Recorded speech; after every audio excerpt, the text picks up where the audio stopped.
അതിൻ്റെ ആഴമൊന്നിങ്ങനെ മനസ്സിലാക്കുക. എന്നിട്ട് ആ ഖബറിൽ നമ്മളിങ്ങനെ കിടക്കുന്നതെന്നിങ്ങനെ മനസ്സിലാലോചിക്കുക.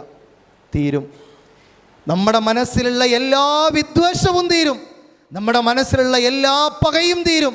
എല്ലാ പിണക്കങ്ങളും തീരും. എന്താണെന്നറിയോ?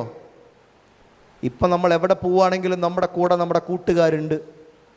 എവിടേക്ക് വിളിച്ചാലും വരാൻ നമ്മുടെ കൂട്ടുകാർ തയ്യാറാണ്.